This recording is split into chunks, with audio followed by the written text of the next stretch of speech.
નમસ્કાર વિદ્યાર્થી મિત્રો, ધોરણ 10માં ગણિતની અંદર ચેપ્ટર નંબર 3 આપણે સ્ટાર્ટ કરેલું છે. છેલ્લા લેક્ચરમાં આપણે આલેખની રીત જોઈ ગયા કે ભાઈ સમીકરણ યુગ્મ તમને આપેલું હોય તો આલેખની રીતથી આપણે એને કેવી રીતે ઉકેલી શકીએ એ છેલ્લા લેક્ચરમાં આપણે ભણી ગયા છીએ. હવે નવી રીતો આવશે. કોઈ પણ સમીકરણ યુગ્મ આપેલું હોય તો એને ઉકેલવા માટેની આલેખ સિવાયની બીજી 3 રીતો છે. આપણે ગઈ વખતે લખાયેલી છે. એક આદેશની રીત આવે, એક લોપની રીત આવે અને એક ક્રેમરની એટલે કે ચોકડી ગુણાકારની રીત આવે. હવે આપણે આદેશની રીત વિશે આજે શીખવું છે.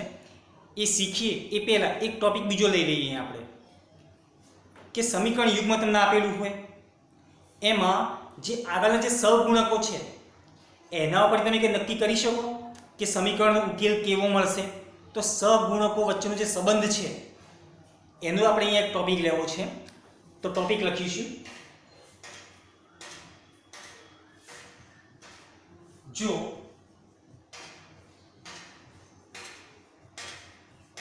સમીકરણ યુગ્મ, અહીં આપણે એક સમીકરણ યુગ્મ લઈએ a1x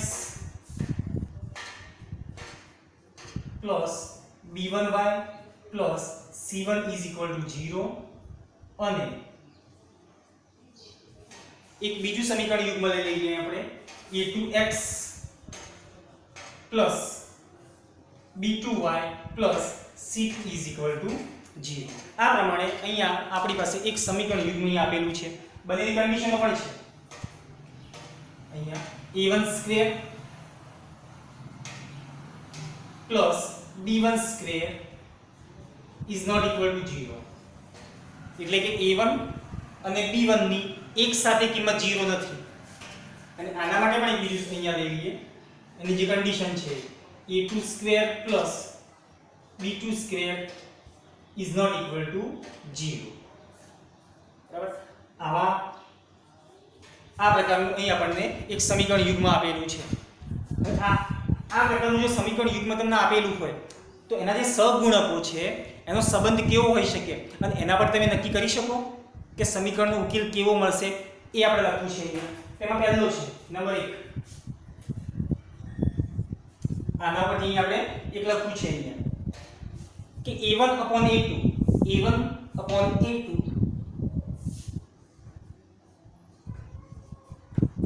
is not equal to b1/b2.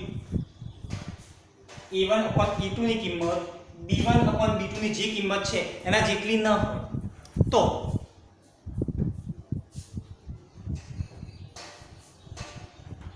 જે બંને રેખાઓ છે એ એક અનન્ય બિંદુમાં છેદશે. બંને રેખાઓ એક બિંદુમાં છેદતી હશે એટલે કે આ જે સમીકરણ યુગ્મ છે એનો એક અનન્ય ઉકેલ તમને મળશે. તો આના પરથી આપણે આવું લખી શકીએ છીએ. ફક્ત સહગુણકો ઉપરથી તમે આવું નક્કી કરી શકો.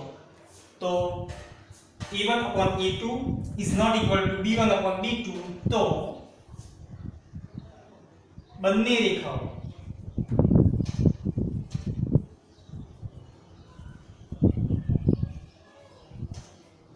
એકબીજાને એક બિંદુમાં છેદે છે.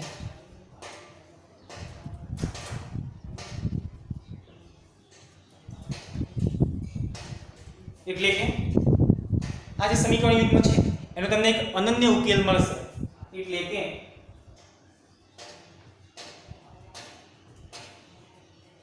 સમીકરણ યુગ્મનો અનન્ય ઉકેલ છે.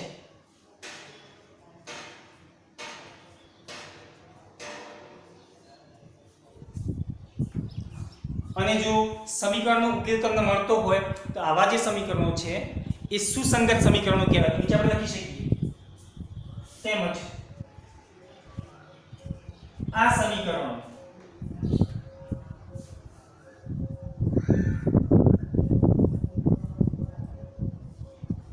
સુસંગત છે. બીજું લઈએ આપણે નંબર 2. અહીંયા આપણે લખી શકીએ a1/a2 is not equal to b1/b2. બીજું લઈએ આપણે અહીંયા કે a1/a2 is equal to b1/b2. અને is not equal two C1/C2 જો આવું હોય A1/A2 અને B1/B2 ની કિંમત સરખી હોય પણ એમની કિંમત જે છે એ C1/C2 જેટલી ના થાય જો આવું હોય તો એ જે બંને રેખાઓ છે એ સમાંતર રેખાઓ હોય તો અહીં આપણે લખી શકીએ તો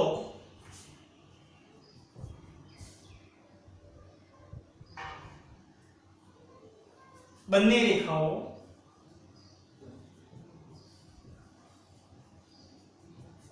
પરસ્પર સમાંતર છે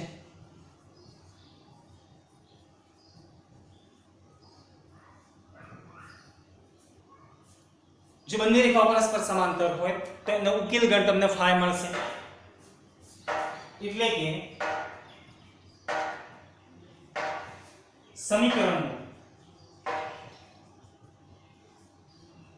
ઉકેલ ગણ સમીકરણ યુગ્મનો એવું લખીશું અહીં આપણે સમીકરણ યુગ્મનો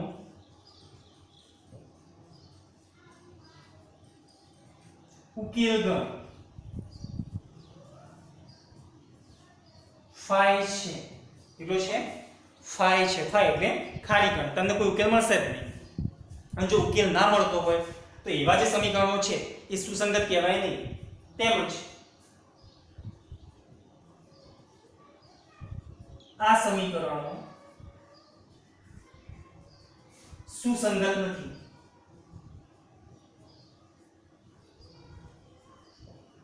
એવા જે સમીકરણો છે જેનો તમને ઉકેલ ના મળતો હોય એવા જે સમીકરણો હોય એને સુસંગત સમીકરણો કહેવાય નહીં હવે એના પછી ત્રીજો ટોપિક આવશે અહીંયા કે જે ત્રણે ત્રણ છે ગુણોત્તર A1/A2 B1/B2 અને જે કોન્સ્ટન્ટ C છે અહીંયા તો C1/C2 એ ત્રણે ત્રણનો જે ગુણોત્તર છે એ ઇક્વલ હોય તો આ ટાઈપનું સમીકરણ હોય નંબર 3 માં A1/A2 is equal to B1/B2 is equal to C1/C2 તો જો આ ટાઈપનું સમીકરણ હોય તો એ જે બંને રેખાઓ છે એ સંપાતી રેખાઓ હોય છેલ્લે આપણે ભણી ચૂક્યા છે આવું તો બંને સંપાતી રેખાઓ હોય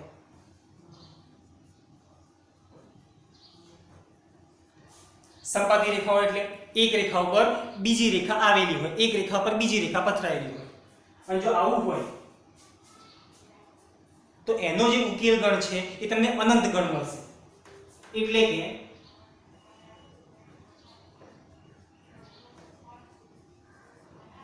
સમીકરણ યુગ્મનો ઉકેલ ગણ કેવો મળશે આપણને અહીંયા અનંત ગણ મળશે અનંત ગણ છે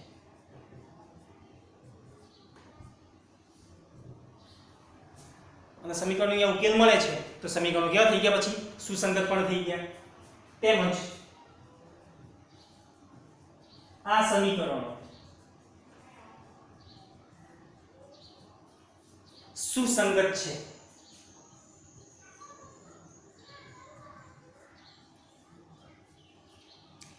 આ બંને સમીકરણો એકબીજા પર અવલંબી સમીકરણો છે એવું પણ તમે કહી શકો તો આ જે ત્રણ ટોપિકો છે એ તમે અહીંયા જે તમને સમીકરણ યુગમાં આપેલું હોય એના જે સહગુણકો હોય સહગુણકો એટલે x નો જે સહગુણક છે એ y નો જે સહગુણક છે એ અને જે પાછળ કોન્સ્ટન્ટ જે અચળ પદ આપેલું છે એને તમે જે ગુણોત્તર લેશો એ તો એ ગુણોત્તર ઉપરથી આ પ્રમાણે તમે ડાયરેક્ટ નક્કી કરી શકો કે જે સમીકરણ યુગ્મ છે એનો ઉકેલ કેવો હશે તો અહીંયા આ એક ટોપિક હતો હવે આપણે જોવું છે મેન કે ભાઈ આદેશની રીતથી સમીકરણ યુગ્મનો ઉકેલ કેવી રીતે મેળવી શકાય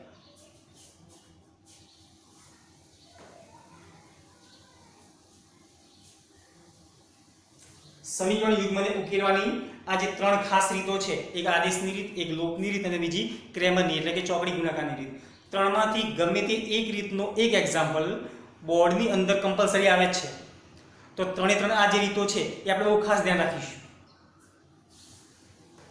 તો આજે આમાં આપણે આદેશની રીત વિશે શીખીશું કે આદેશની રીતથી સમીકરણ યુગ્મનો ઉકેલ કેવી રીતે મેળવી શકાય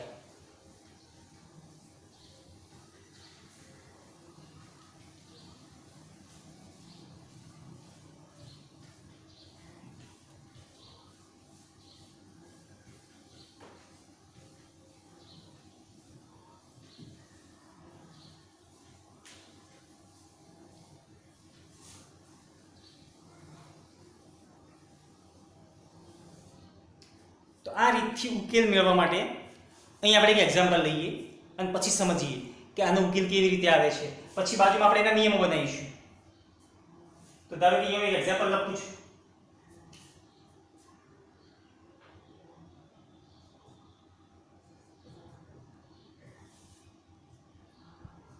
x plus y is equal to 14. સ્વાધ્યાય 3.3 નું એક્ઝામ્પલ છે આ. જોઈએ અહીંયા આપણે x plus y is equal to 14 અને x minus y is equal to 4 નો ઉકેલ ગણ અથવા નો ઉકેલ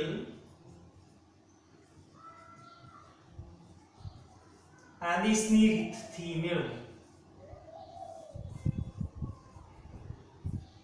અહીં આપણે આદેશની રીત જે છે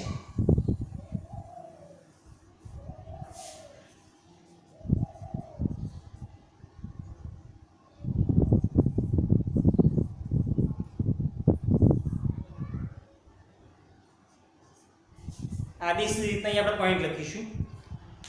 3 કે 4 મેઇન પોઈન્ટ આવશે એ તમારે યાદ રાખવાના રહેશે. એ સિસ્ટમથી તમારે ગમે તે એક્ઝામ્પલ ઉકેલવાનો રહેશે. તો પહેલું આમાં છે કે તમને જે બંને સમીકરણ આપેલા હોય સમીકરણ યુગ્મમાં તમને જે બે સમીકરણ આપેલા હોય એને સૌથી પહેલા એના નંબર આપો કે સમીકરણ નંબર 1 છે, સમીકરણ નંબર 2 છે, એનો ક્રમ આપવો પડશે. તો અહીંયા આપણે સ્ટાર્ટ કરીએ આન્સર એનો. તો અહીંયા જે પહેલું સમીકરણ છે એને આપણે સમીકરણ નંબર 1 આપીશું. તો અહીં x plus y is equal to 14 equation number 1 અને અહીંયા જે બીજું સમીકરણ છે x minus y is equal to 4 સમીકરણ નંબર 2. તો પહેલો પોઈન્ટ આ રહ્યો આવશે કે તમને જે સમીકરણ યુગ્મ આપેલું હોય એમાં બંને સમીકરણને ક્રમ નંબર આપો. સમીકરણ યુગ્મમાં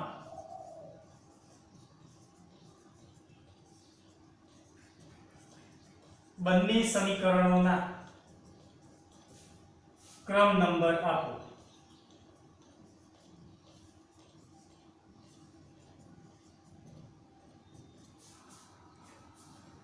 આટલું થઈ જાય પછી બંને સમીકરણમાંથી ગમે તે એક સમીકરણ તમે લઈ શકો. તમારે જે લેવું હોય ગમે તે એક સમીકરણ લઈને એ સમીકરણમાં ગમે તે એકને કાં તો x ને કાં તો y ને સૂત્રનો કરતા તમારે બનાવવો પડશે. તો આપણે ગમે ધારો કે અહીંયા સમીકરણ નંબર 2 લઈએ છીએ, તમે સમીકરણ નંબર 1 પણ લઈ શકો. તો એ લખીશું સમીકરણ 2 પરથી. તો સમીકરણ નંબર 2 આપણને જે આપેલું છે એ હું લખીશ x minus y is equal to 4. આમાંથી ગમે તે એકને તમારે સૂત્રનો કરતા બનાવવો પડશે. કાં તો x ને સૂત્રનો કરતા બનાવો કાં તો પછી y ને, તમારે જેને બનાવવો હોય એ. તો અહીંયા ધારો કે આપણે x ને સૂત્રનો કરતા બનાવવો છે તો x m ના m રાખીશું, માઈનસ y છે બરાબરની આ બાજુ જશે પ્લસ થઈ જશે. તો x is equal to 4 plus y. અહીં આપણને એક x ની કિંમત મળશે. સમીકરણ નંબર 3 આપીશું એને. તો આ બીજા નંબરનો પોઈન્ટ છે અહીંયા કે તમે ક્રમ નંબર આપી દે સમીકરણને, પછી એમાંથી ગમે તે એક સમીકરણને લઈને તેમાં x અથવા તો y ને સૂત્રનો કરતા બનાવો. આ બંને સમીકરણમાંથી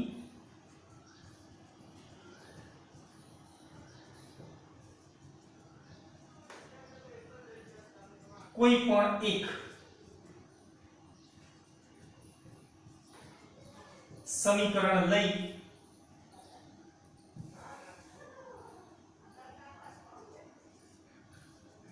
તેમાં x અથવા y ને સૂત્રનો કરતા બનાવો. x અથવા y ને સૂત્રનો કરતા બનાવો.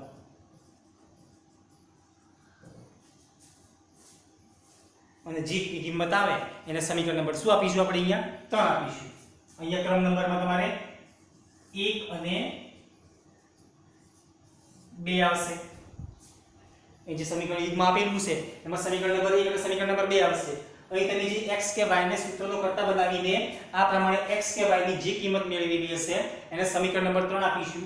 તો સૂત્રનો કરતા બનાવો જેને સમીકરણ નંબર 3 આપો. હવે આ જે સમીકરણ નંબર 3 છે શેના ઉપરથી લાવ્યા તમે? કયા સમીકરણ ઉપરથી? સમીકરણ 2 ઉપરથી લાવ્યા છીએ. જો સમીકરણ 2 ઉપરથી સમીકરણ નંબર 3 લાવેલા હોય તો આ જે સમીકરણ નંબર 3 ની છે જે કિંમત છે એને સમીકરણ નંબર 1 માં મૂકવાની હોય. તમારે 2 ઉપરથી લાવ્યા છો તો આ 3 ની કિંમત 1 માં મૂકવાની હોય. તમે જો સમીકરણ નંબર 1 ઉપરથી અહીંયા x કે y ને લાવ્યા હોય તો એ કિંમત તમારે સમીકરણ નંબર 2 માં મૂકવાની હોય, ઓલ્ટરનેટિવ મૂકવાની હોય. તો અહીંયા સમીકરણ નંબર 3 ની કિંમત સમીકરણ નંબર 1 માં મૂકતા અહીંયા સમીકરણ નંબર 3 ની કિંમત સમીકરણ 1 માં મૂકતા. તો સમીકરણ નંબર 1 માં આપણે એ કિંમત મૂકીએ. અહીંયા આપણે આપેલું છે સમીકરણ નંબર 3 આપો અને સમીકરણ 3 ની કિંમત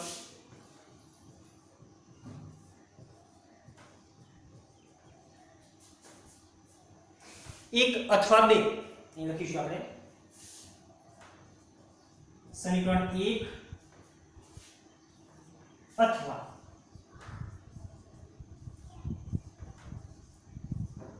સમીકરણ 2. સમીકરણ 1 ઉપરથી જો તમે સમીકરણ નંબર 3 લાવેલા હોય તો આ કિંમત તમારે સમીકરણ નંબર 2 માં મૂકવાની હોય. અને સમીકરણ નંબર 2 ઉપરથી જેમ અહીંયા તમે જુઓ 2 ઉપરથી આપણે સમીકરણ નંબર 3 મેળવેલું છે તો આની કિંમત સમીકરણ નંબર 1 માં તમારે મૂકવાની રહેશે. માં મૂકો. તો અહીં આપણે સમીકરણમાં કિંમત મૂકી. સમીકરણ નંબર 1 આપણી પાસે જે છે x y અહીંયા લખીશું x plus y is equal to 14. x plus y બરાબર 14. આની અંદર x ની જે કિંમત છે 4 plus y એ અહીંયા આપણે મૂકી દઈએ x ની જગ્યાએ અહીંયા. તો therefore અહીંયા 4 plus y x ની કિંમત આપણે કેટલી મૂકીએ અહીંયા 4 plus y પાછળ એક બીજા y છે એ તો આવશે જ અને એની પાછળ કેટલા છે અહીંયા બરાબર 14 છે. અહીં તમે જુઓ y plus y એટલે 2y આ plus 4 છે બરાબરની આ બાજુ જશે એટલે 14 માંથી માઈનસ થશે. તો therefore અહીંયા y plus y એટલે 2y થઈ ગયા અને અહીંયા 14 plus 4 ને બરાબરની આ બાજુ લાવો કેવા થઈ ગયા અહીંયા -4 થઈ ગયા. 14 માંથી 4 ગયા એટલે 10. therefore અહીંયા 2y બરાબર 10. અહીંયા y નો જે સહગુણક 2 છે એને આપણે દૂર કરવો છે. ક્યાં જશે? 10 ના નીચે છેદમાં આવશે. તો therefore y is equal to 10/2. અહીંથી જે 2 છે એ નીચે છેદમાં આવી ગયેલા છે. અહીંયા છેદ ઉડશે 2 પંચા 10. તો therefore y બરાબર 5. અહીં આપણને y બરાબર 5 એટલે કે તમને સમીકરણનો જે ઉકેલ મેળવવો છે એમાંનો એક યામ મળી ગયો y યામ. હજુ તમારે x ની કિંમત શોધવી છે તો આ જે કિંમત y બરાબર 5 ની જે કિંમત છે એને સમીકરણ તમે 1 માં પણ મૂકી શકો, 2 માં પણ મૂકી શકો અને 3 માં પણ મૂકી શકો. 3 માંથી ગમે તે સમીકરણમાં તમે કિંમત મૂકી શકો. પણ અહીં આપણે કામ કરીશું સમીકરણ જે અહીંયા y બરાબર 5 ની તમે જે કિંમત લાવ્યા છો એને આપણે શેમાં મૂકીશું? સમીકરણ નંબર 3 માં મૂકીશું. તો y બરાબર 5 ની કિંમત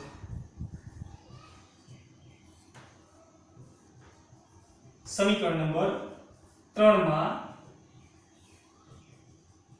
મૂકતા અહીં આપણે લખેલું હતું એનો જે નિયમ બને છે એમાં કે સમીકરણ નંબર 3 ની કિંમત સમીકરણ 1 અથવા 2 માં મૂકો.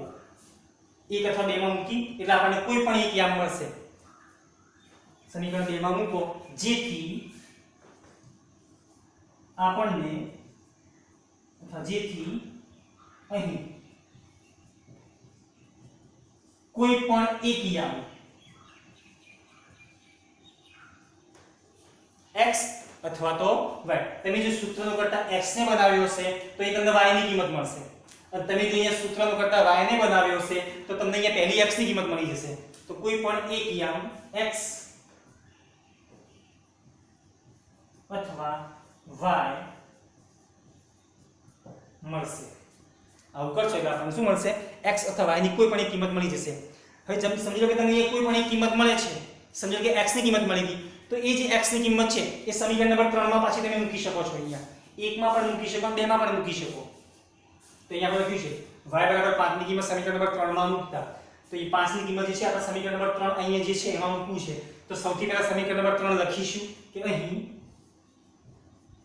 સમીકરણ નંબર 3 આપણી પાસે કેટલું છે x =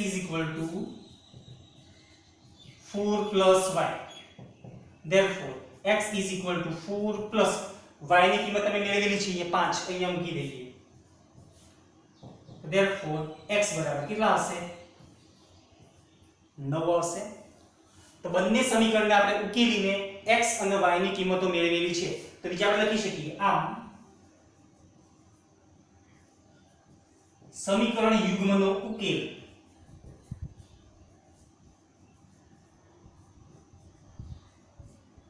xy = પહેલો તમારે x આમ લખવું પડશે તો x ની કિંમત કેટલી છે અહીંયા 9 છે તો 9 લખીશું અને y ની કિંમત કેટલી છે 5 છે તો અહીંયા 5 લખીશું આ જે છે એ સમીકરણનો ઉકેલ છે સમીકરણનો ઉકેલ એટલે તમે x અને y ની તમારી જે કિંમતો મેળવવાની હોય તે તો એ છેલ્લો ટોપિક શું બનશે અહીંયા છેલ્લો આનો પોઈન્ટ તમે જોઈએ x અથવા y તો લાવેલા છો એ x અથવા y ની જે કિંમત છે તમે સૌથી પહેલા શું કર્યું સમીકરણ નંબર 3 ની જે કિંમત છે આ ટોપિકમાં એને સમીકરણ નંબર 3 ની કિંમતને સમીકરણ નંબર 1 માં અહીં આપણે મૂકેલી છે એટલે આપણને કોની કિંમત મળી y ની એ જે y ની કિંમત આવે એને તો અહીં આપણે લખીશું x અથવા y ની કિંમતને સમીકરણ નંબર 1 અથવા 2 અથવા 3 ગમે તેમાં તમે મૂકી શકો તો x અથવા y ની કિંમતને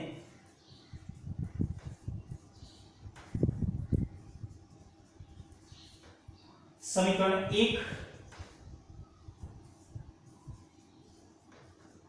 અથવા સમીકરણ 2 અથવા સમીકરણ 3 માં મૂકી જો x ની કિંમત મૂકી છે તો તમને y ની કિંમત મળશે y ની મૂકી છે તો x તો અહીંયા આપણે લખીશું મૂકી y અથવા x મેળવો અહીંયા આપણે ઊંધું લખીએ x ની કિંમત મૂકશો તો y મળશે y ની મૂકશો તો શું મળશે y અથવા x મેળવો તો આ જે અહીંયા મુદ્દા છે એ પ્રમાણે તમારે ચાલવું પડે નંબર 1 અહીંયા 2 3 અને 4 આટલા જે ચાર મુદ્દાઓ પ્રમાણે તમે ચાલો તો તમે ગમે તેવું એક્ઝામ્પલ આદેશની રીતથી તમે સોલ્વ કરી શકશો તો અહીં આપણે જે શીખ્યા એ આદેશની રીત હતી હવે આના પછી એક લોપની રીત આવશે એ આના પછીનો જે નેક્સ્ટ લેક્ચર આવશે એની અંદર આપણે જોઈશું તો ખાસ ધ્યાન રાખજો આ મુદ્દા પ્રમાણે તમારે ચાલવું પડશે સૌથી પહેલા તમારે શું કરવાનું છે આપણે ફટાફટ સમજી લઈએ તમને જે સમીકરણ યુગમાં આપેલું હોય અહીંયા એને પહેલા સમીકરણ નંબર આપી દો 1 અને 2 એમાંથી એક સમીકરણ નંબર 1 અને 2 માંથી કોઈ પણ એક સમીકરણને પકડીને એમાંથી સૂત્રનો કરતા x અથવા y ને બનાવો અહીંયા આપણે સમીકરણ નંબર 2 ને મેં લીધું છે એમાંથી સૂત્રનો કરતા કોને બનાવ્યું છે અહીંયા x ને સૂત્રનો કરતા બનાવ્યા પછી x કે y ને જે આવે એને સમીકરણ નંબર 3 તમારે ફિક્સ આપવું જ પડશે સમીકરણ નંબર 3 અને એ જે સમીકરણ નંબર 3 ની કિંમત છે એને સમીકરણ 1 માં મૂકી દો અહીંયા આપણે 2 ઉપરથી લાવ્યા છીએ તો 1 માં મૂક્યું છે